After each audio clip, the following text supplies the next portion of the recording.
Welcome, Bob. Why don't you introduce yourself to our audience out there? Terrific. I'm Bob Child. I'm the Chief Operating Officer for Origence, the CUSO out of Irvine, California. Yeah, welcome. It's great to have you all. Big changes going on at Origence for sure. Absolutely. Not the least of which is the name. But yeah, so I want to talk a little bit about you guys have always been, kind of the go-to experts for indirect lending, for generally speaking autos, obviously with that. But talk a little bit about lending and how it's changed, and especially how technology has changed lending. Oh, absolutely. So, and I know this isn't a 2-hour long program because I could probably go on for 2 hours in different ways, but it is rapidly changing and technology is changing it, and I think that COVID changed a lot of things that are out there right now. And so when you look at what's happening, you can look at players such as Tesla, Rivian, and now even Amazon. We used to say that people would shop for a car and then do their purchasing and financing at the car dealership. Well, that's starting to change as well too. So right now, as I mentioned, Tesla selling more than 1 million units, basically financing done online, shopping and purchase all done online. Rivian, we had a few months ago Amazon with Hyundai, where you can now purchase a car on Amazon and get all the financing. The reason why I bring it up, well, let me add one more. Even Carvana. So I mentioned those were all new cars, but it's even happening in the used car space as well too, where you've got players like Carvana, which now you can buy and get your financing and have a used car sent to you as well too. So this whole space is kind of changing. We're even seeing it with the large dealer groups like the Auto Nations, the Larry Miller Group, and where they're putting large websites online. So what does this mean for credit unions? It means a lot for credit unions. Sure. From the perspective that auto lending is one of the largest lending buckets that credit unions have today. And so if they're going to compete in this new phenomenon, which is happening, a couple things need to happen. One is it's about the experience. The reason why consumers are going there is they don't like that 4-hour plus situation at the car dealer. It's not a great experience. And so purchasing the car online is a good experience. There's not a lot of options. They keep it simple. But financing has to be the same way from the perspective that the consumer doesn't want to purchase that car online and then have to wait 3 hours for an underwriting decision to find out whether or not they've been approved. They want that instant satisfaction, either I've been approved or not. And so for credit unions to compete here, a couple things have to happen. One is system decisions have to happen literally within seconds. Can't be 3 hours with lots of back and forth. That's not going to work. And then second, the other phenomenon that's out there is that they're going to have to work together kind of as a group in some cases. So let me give you an example. As we talked about all these examples from Rivian to Tesla to Carvana to things like ClickLane, they don't want 1,000 different credit unions or lenders on their website. They only want 3 or 4. They want to keep it simple. So we've got to work together to aggregate in order to play in these new spaces. So that's a big change that is coming. I talked about speed of decision. Things such as artificial intelligence is playing a huge factor in that. We've partnered with Zest, Synaptic, a few others, not to find the turndown opportunities, but to find out a secondary score to possibly, if somebody's on the fringe, get them approved versus going back and forth. And then the second piece of it is fraud is a double-edged sword in that more and more synthetic fraud is happening out in the marketplace. There's no doubt about that. So all the credit unions are needing tools in order to combat fraud. But at the same time, those tools can help you make the loan faster. So where you may have had to have gone back to the consumer, the member, for additional information, by doing some of these fraud check tools, you now have some of that information that you don't have to go back. So that's why I say it can be a double-edged sword. Yeah, you don't have to fill out those forms in triplicate all the time. Absolutely. Absolutely. But you're absolutely right. When during COVID, I got a home equity loan. Never went in the branch, obviously, at the time, and yeah, got it all signed online, and it was good to go. So yeah, I think that's one good thing, one of the good things that came out of COVID. Correct. Yeah, and you also mentioned Tesla. You guys just had a big partnership. So talk a little bit about that, how that's going to help credit unions out. Yeah, so I mean, this is our first foray into what we refer to as the top of the funnel with Tesla. So trying to capture those lost opportunities that credit unions weren't being able to participate in by aggregating them together and doing exactly what we just talked about. So what we've done is we've set up basically a round robin process. So if an application comes in, let's just say it's in Tennessee, what we do for our credit unions that are participating in the Tesla program, we round robin it to those credit unions. Okay. So we take in the application, we approve or deny it, and then instantaneously it goes to the credit union and is memberized basically real time to that credit union. So it's an aggregation way in order for credit unions to participate that they would not have been able to participate in the past. Yeah, and credit unions need that volume too. They do, it comes and goes. They want the volume, but here's the big thing. No single credit union, so for a Tesla or Rivian or any of these other programs, no single credit union could sign up with Tesla by themselves. And here's the reason why, is because we have committed $300 to $500 million a month of Tesla lending to go into that program. No credit union could do that. Not that they don't have the financial wherewithal to do it, but the concentration risk that would be on their portfolio after 6 months would be insane. And so they want to participate but not have that risk exposure. And so this way we can basically blast it out to all of the credit unions and be a real player for the community. Yeah, and I like the way you were talking about, how do you get some of those denials to a yes too? Can you go a little bit more into that? Sure. So using artificial intelligence, basically you're looking at all the alternative data that's out there and then looking at the performance history of people who look just like that person. So on your book and regionally, how have they performed? And then having artificial intelligence come back and say, this person's FICO score is a 670, but they would perform more like a 720.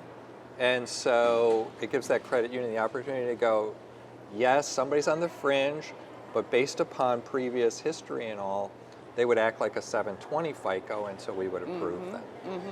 Yeah, I love that, because this is what credit unions are supposed to be doing. Absolutely. Even if the regulators don't want them to. Absolutely. You don't have to say that. Those are my words. Well, no, I mean, it's about taking appropriate risk, not unnecessary risk. Yes. And so we do want to basically figure out ways to get more and more loans to all of our members. And so that's why we're excited. We're talking about some other programs to bring EV lending into basically CDFI neighborhoods and areas where we can extend basically car borrowing that it didn't exist before. I was going to say, I know the average cost has come down, but it has come down. Those aren't cheap. No, but it's You got to look at the total cost of ownership on an EV though too. And so, you're not paying for gas, it's electric. If you charge at home overnight, it's less expensive. You're not doing oil changes every 3 months. You're not doing any of the other component replacements. And so when you look at just the number of parts on an EV car, you got 200 basically parts compared to 3,000 parts on an ICE vehicle. So less opportunity for breakage. Yeah, makes sense. And so, you all have been doing a lot lately, obviously. Talk a little bit about, you hitting 30 years in business is a big deal. Very big deal. Yes. And Origence, and previously Cuddle, is very much evolved. Talk a little bit about that and how that's come to be.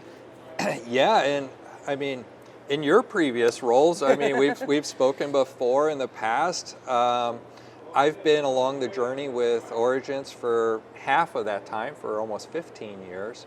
But you brought up the name change by itself, and so I can just speak to that because I think it's a good descriptor of how the company has changed. And so people have known us in the very beginning as Cuddle, which was the indirect lending channel.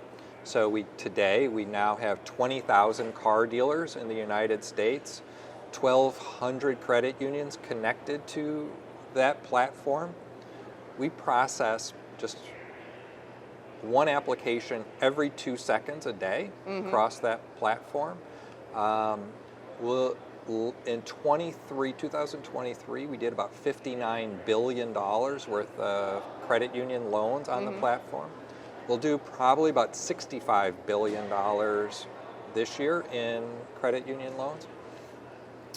But that was where the foundation started. And then we started to branch into some of the technology tools around auto lending. We created a loan origination system, an auto shopping site, but people still didn't think of us as kind of that broader company. So we evolved the name to CU Direct. Yes. And that started that change. And then the world continued to change again, and all these fintechs started popping up, and we changed the name again to Origence. And we felt that Origence would give us basically a broader perspective with credit unions as they thought of us, thinking more like a fintech. But we wanted the name to stand for something so that when they thought of us, they would think of, who is that company now? Well, we are a fintech, we are a CUSO, we are a lending company, we also are a technology company. And so Origin stands for origination and experience, basically put together as one. And we hope that people think of us, in a broader context in this technology world that we live in today. Clever. Yeah. Great branding people working on that. So, and you mentioned you've been there 15 years. How do you feel about just the evolution, what you've watched? Because I know, as you mentioned, as a journalist and seeing how that has changed over 20 some years, what do you see in the auto lending as far as and the technology and all that? Oh my gosh, it's crazy changed. And pre-COVID, we had all these futurists that were saying, car buying's dead because the millennials are never going to buy cars. They're just going to Uber everywhere and blah, blah, blah. And we were doing basically all kinds of planning going, well, could this, what happens if this starts to happen? Well, that fad has basically come and gone, and the millennials are now all buying cars. They're also buying houses now too.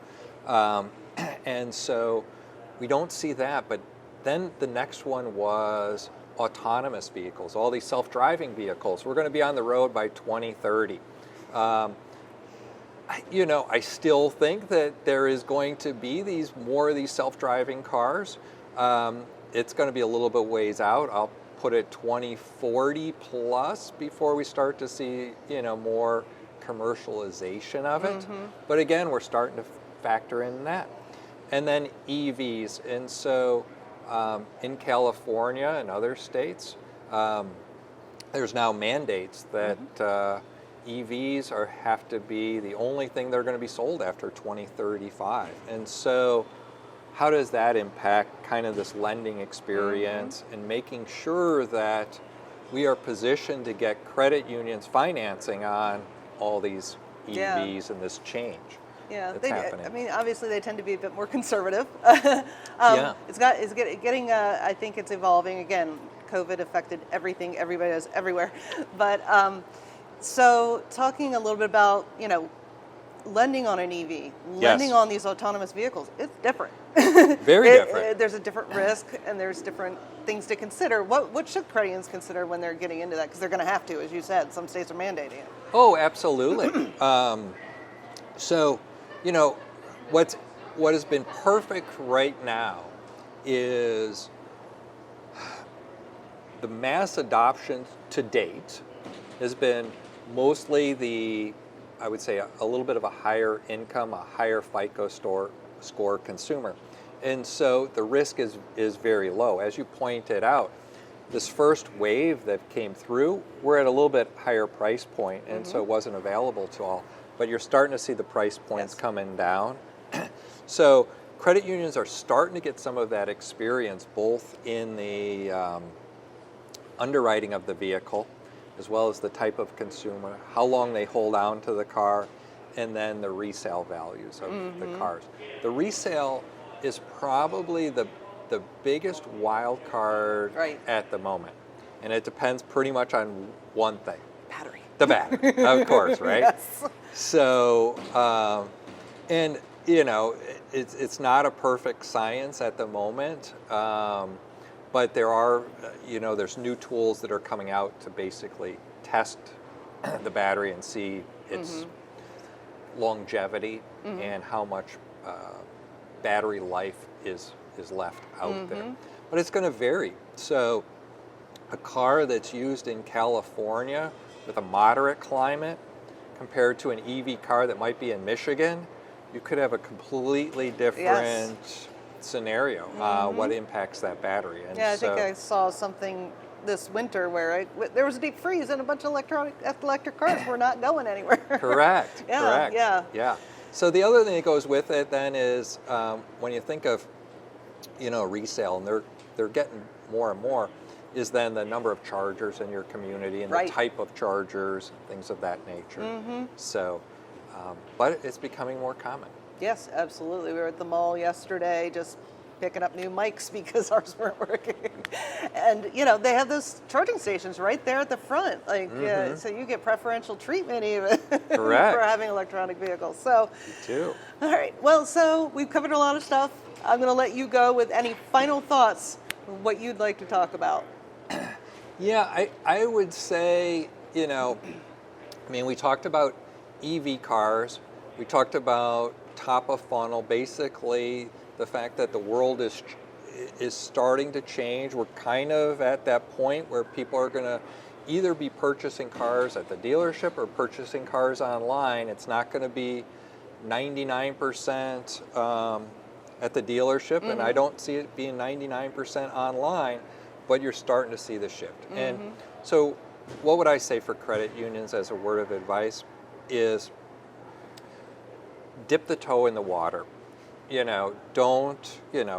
Don't make all of your portfolio of lending all EVs or all top of the funnel kind of things, but start to get in there now. Start to learn on both of those.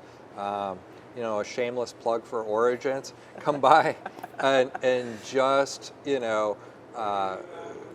don't have a high bar to participate, but get in there, just kind of learn it, because this isn't a situation of if it's going to happen. It's just when is it going to happen, this shift, and make sure that you're participating in the journey, that you're not left behind.